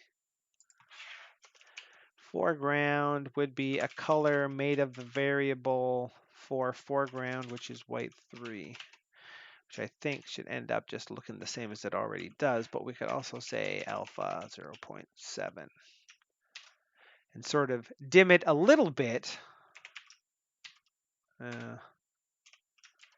Not as much as the other one, but enough to notice that it's actually different. And then we could do the same thing for this, but maybe we use a different color for this one. For example. Boom.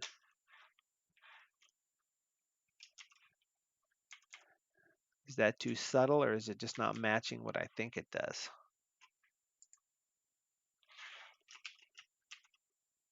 Oh, okay. Yeah, it was definitely doing something. It's just not what one might expect. That's interesting. Maybe we remove the alpha from that one. Oh, I guess because it's the other one is applying and huh. That is an intriguing little bit of action right there. Probably should pick something that's a little bit better. There we go.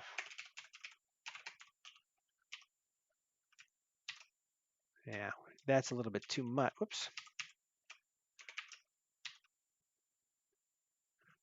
I mean, it's not the greatest thing, but it's a thing that we could do. We could also add something for something like text.override audit.patch. Oops. And that other scope. Boop, boop, boop. Meta.binary.content. And the foreground color would be the color of the white 3 with an alpha of 0.3. So binary chunks are just way dim. Maybe that is, again, not the greatest of colors. So let's see.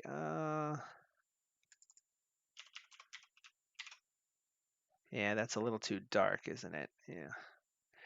Yes, it is. I should have known that that would actually be the case for that. Oh, what about this? Well, how about purple? A nice dim purple. Maybe that's a little bit too dim.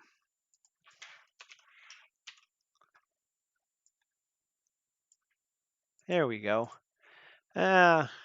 That makes things easier to look at for our own purposes. We could also do similar things for these as well. Probably that one makes the most sense just for things. So we would want to continue on with using better scopes for this and defining our own syntax test to be able to verify that these things are working the way that we want them to work. But the purposes of that, that's good enough for now. And It's been a bit since we looked at the code, verified that the patch creation is doing what we want. Okay, I think all of the to-do items are actually good to go here on this whole operation, if I had to guess. Yeah, those are not ones that exist in the packaging. So I don't have any actual to-do items here, but this is the code that's responsible for actually creating patches. So let's just trace through it and see what it's doing. Gets a path. Whoops, that is either the one you passed in or the one from the setting. And then it applies a name based on either the name of the package or the name of the content. So let me verify that that still works. If we create a patch for a package and say the package was makefile, then the file should be makefile.oapatch, and it is. So that's what we would expect there, I would assume. And if we did it for a single file in makefile like this, then the file should be, yeah, the name of the package underscore the name of the file, but without the extension on it and then the OA thing. So that you get a sense of what that patch is actually for. So I think that's working the way we want. And then we captured the list of binary file patterns.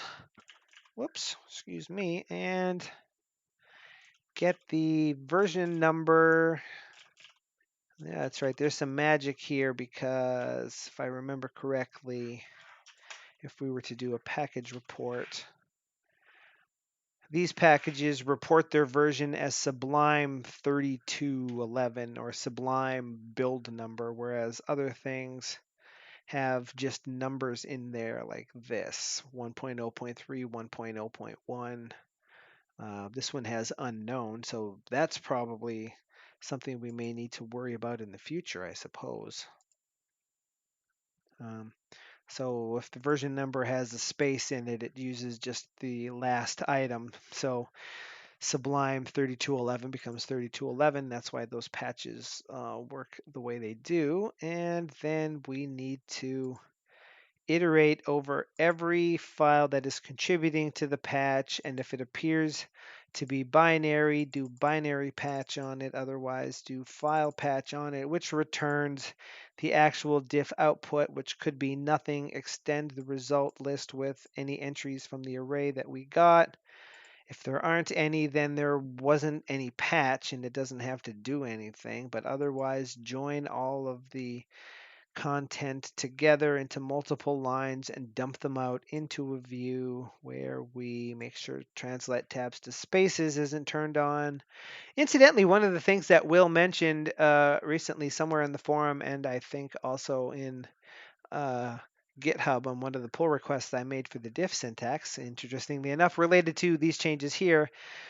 One of the issues is, well, quote unquote issues, the translate tabs to spaces setting determines what Sublime does if you try to insert an actual physical tab character. When it's set to true, anytime you try to insert a tab, it's just automatically replaced with the correct number of spaces based on the tab size. Otherwise, the physical tab gets in. And that's what's used for this indent using spaces option. That's actually this setting being visualized there in that menu and up in this menu up here and stuff. And that means that a lot of plugins and packages use the append package, the append internal command or the insert internal command to stick text into a buffer when they create it. That's how these patch files are created here in this code. And if that means if the content you put in there has any tabs in it, this clobbers them and turns them into spaces. And that's important because in unified diffs, there needs to be a physical tab character between the name of the file and the timestamp because it's possible for file names to have spaces in them. So the creators of the format decided that only a crazy person would use a tab in a file name, so we'll use a tab instead. So if you have translate tabs to spaces turned on, the append command would clobber this and this file would technically be broken. For some tools that work with patch files like the ones that exist in Linux, Will mentioned that one of the upcoming changes is that the append command won't do this anymore. So I think it might take a new argument. A lot of code in this package is going to get a lot cleaner as a result of that little action, I will say. But and if you don't follow, if you're not on the unofficial Sublime Discord, it could be some fun stuff gets dropped in there. John and Will and Ben all pop into the Discord and mention things. And as a matter of fact, just a couple of weeks ago, John popped in and said, "Hey, what do we think about this?" One of the changes that could potentially be coming in the next version of Sublime, if they keep on what they were doing, is that resource files can have OSX in the name for like your key maps, for example.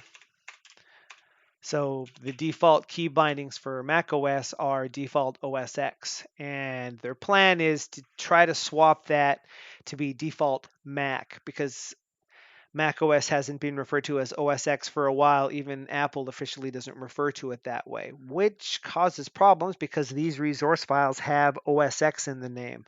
And Sublime.platform also spits out OSX on OSX. So packages may be broken if they try to read resources using those names. One of the neat things about being on the unofficial Discord is John popped into the chat and said, "Hey, this thing is happening. What do you think we could do about this? Do you think this would break plugins?" And actually had a bit of a dialogue with all of the people that are, package developers to see what they thought about that. And I think the general consensus was there's not a very good way to pull something like that off without doing something kind of heinous. So we'll see what happens. But that's the sort of exciting things you can be a part of if you happen to be inside the unofficial Discord in Sublime. Now, the last thing we're going to cover here in the stream, if you have any more questions, Ashwin, feel free to go ahead and ask them, because I usually go for a couple of hours. So we're probably going to stop here pretty soon. I think the last thing was something that I'm not entirely going to get to today, I don't think. When we generate binary patches, what are we doing here? We are grabbing information on the packed and unpacked file. So we get things like the name of the file and its, well, not its content in this case because it's binary.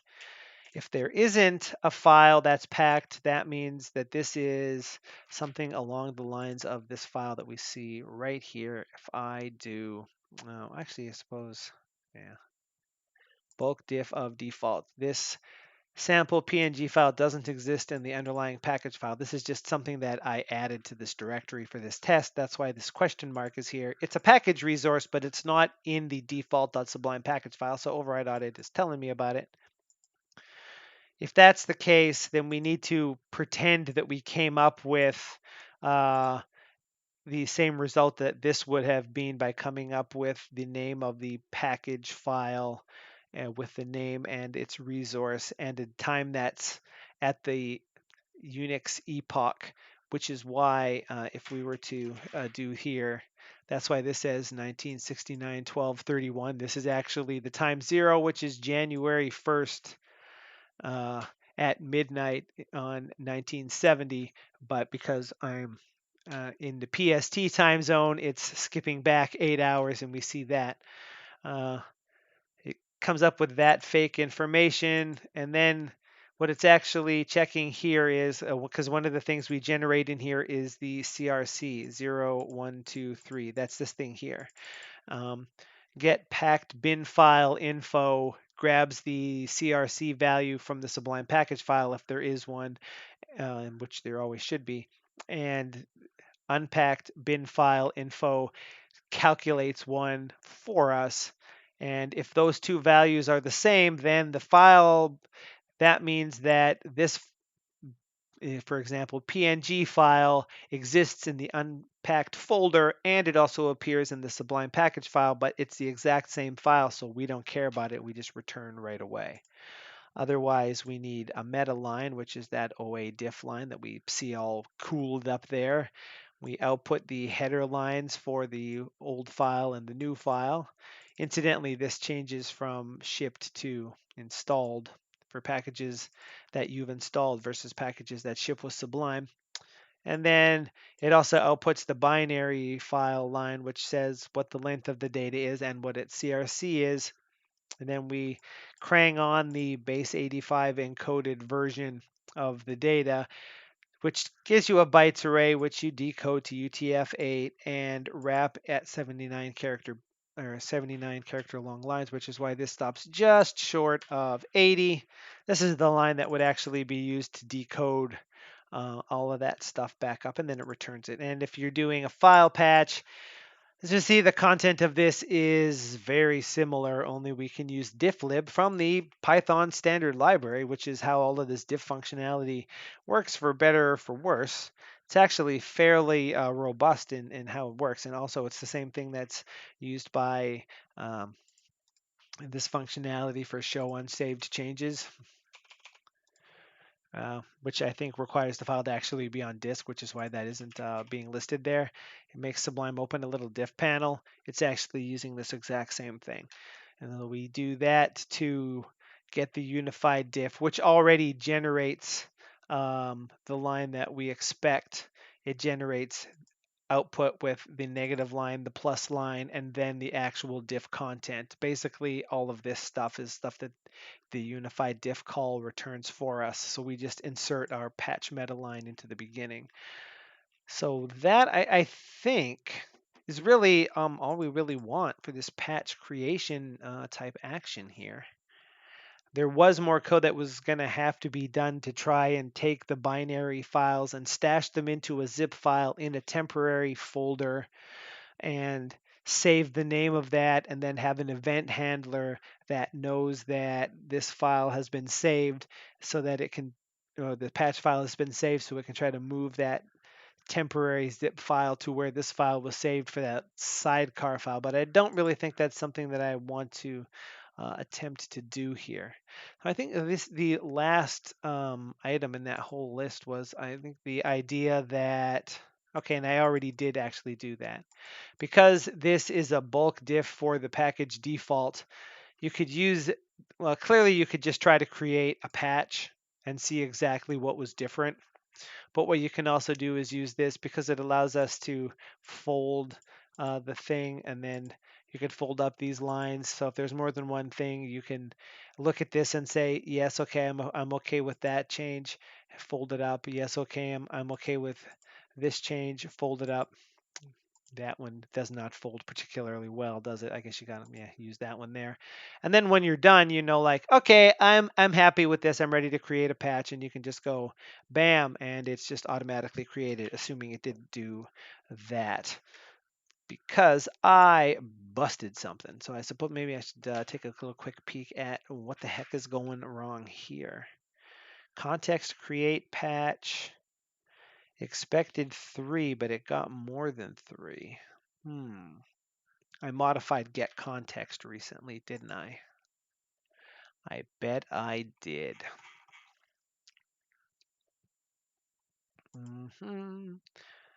I can't remember where I would have done that, though. It's not in that one. Here, let's do it this way. No, huh? Well, here's something to try. We would look for, oh, that's in, jump to that, and then,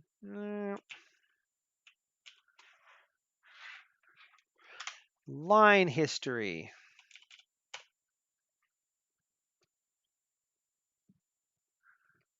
Really? One time, huh? I don't think that did what I thought it should do. This is, oh, I guess it is context create pat. Oh, I see. I think it was self.viewTarget that I modified. Let's do that. Okay. This returns, Yeah, it returns 4 things. Oh, I'm not surprised that it got mad that it got 3. Context, create, patch. That's in this thing, right? At line 19. How the hell did I miss that? I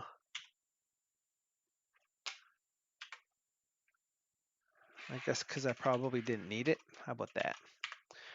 That's probably a simple change. Okay, let's see. Create patch for default. Boop. And there we go. Okay, so one other thing to test there, I suppose. If this file over here had the focus, and I right-clicked on this and created a patch for default, I still get a file. Right on. Okay. So that actually covers, whoops, all of the items we had in our little list here. Uh, the current patch creation logic seems to be working the way that I would expect, and this last item here was this was a plan to be able to specifically from a bulk diff of a single package to be able to create a patch for it with one simple item from there, or I think you should be able to do it from here as well. Create patch. It might not be in the command palette. I think that one would probably prompt us. Yeah. But from the context menu, yes. So is it actually worth adding an entry to the context menu for that? Or sorry, to the command palette for that? That I'm not sure of. Could perhaps be a thing. I'm not sure how it would go because there's already create patch package and create patch single file. And most importantly, things in the command palette can't modify their caption depending on their command the way that menus can. So this would have to be something like override audit create patch for this diff or something. I'm not sure how well that would work. But it's easy enough to do if we want to.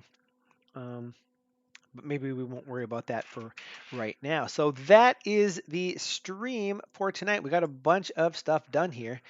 I am also entertaining ideas for this year's Devember project, which, if you are unfamiliar, is a thing where every day through the month of December, you do some development. And what you do is you make a public pledge that you're going to spend at least 1 hour every day throughout the month of December doing development of some sort or learning a development topic of some sort. So even reading a book about a topic and learning something counts. It's not necessarily physically doing a thing. You spend at least 1 hour every day doing something like that. And then you make a blog post or a devlog of some sort that discusses what you did or what you learned. And if you wrote any code, you make that code publicly available. And the idea is to bring more awareness to software development because with computers being so amazingly prevalent in our lives, in desktops, in our phones, in our tablets, we've really sort of reached a point where anybody and everybody can program, and life is so technological that knowing a little bit about how development works, even if you're not going to be a developer, can really help your view of the world. And this is to help generate awareness of that and get people more interested in software development. Historically, my Devember projects have been game development in nature, but for the last couple of years, I've been doing Sublime Text related projects. For example, the first one was a complete rewrite of my HyperHelp system, uh, which is this bad boy right here, which shows you the help for Sublime Text and build systems and such. Also color scheme help as well. which is all based off of the official documentation. There's still more to come on this. I did a November project where every day for the month of December, I wrote some code. Last year, I created a remote build system, which was a task that you could run on any computer that supports .NET Core, which is Windows, Mac OS, and Linux, and then a plugin in Sublime that talks to that over a network connection, and you could push Control B to build on this system, and it would gather up all of the files locally and ship them across the network connection to the other end, run the actual build command on that computer, and display the results back to you on your local machine here as the build is happening, which is something that I needed at the time because I was doing a lot of Windows development, but I really didn't want to be sitting at my Windows laptop. So I wrote a mechanism by which I could write C# scripts over here on my Linux box and hit a key and ship the code over to my Windows computer to run it so that I wouldn't have to do that. I need an idea for this year's project, and I'm not sure what that should be. Something meaty enough that it can take 31 hours or more of development, and something not so big that it can't possibly be done, or so small that it'll only take a short amount of time. I'm not entirely sure what to do there, but I'm going to do the same thing this year as I did last year, which is live stream once a day, every day for 31 consecutive days, or at least I'm going to try to. Last year, I didn't manage to succeed at that goal, but that's only because I got the worst cold that I've had in a decade, and I lost my physical ability to talk for a period of about a week and a half, which made live streams seem less interesting, just hearing typing sounds and no talking. And then also there was that whole spending 3 days doing nothing but sleeping thing.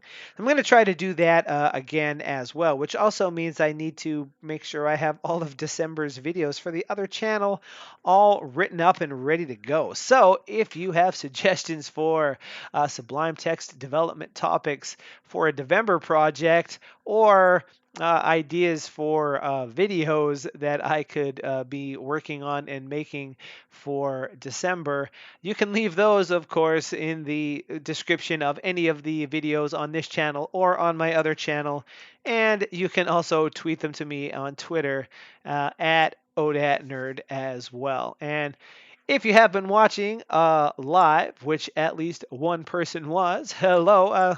Thank you for that. Remember, you can always hop into the chat on a live stream and ask questions. And to the best of my ability, I will attempt to answer them, even if it means I have to derail myself from a horrible bug that I am not at all interested in trying to solve.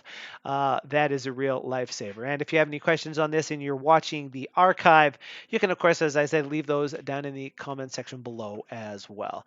And I think that will do it for this live stream for tonight. We should be good to go for next week. I do have some vacation time up, but we're not going anywhere exciting, so I should totally be available to do some live streaming. I'm not sure yet what that will actually take the place of, because we've kind of reached a point now in our override audit diff patch action where we have to actually try to interpret patches and apply them, and frankly that's kind of scary. But I did notice that there are some problems with hyperhelps and its bootstrapping, and I'm not sure what's up with that. I'm pretty sure that it something that changed in Sublime in one of the last dev builds in that last series, because I'm pretty sure I would have noticed that the code I wrote does not work at all and just generates a gigantic stack dump.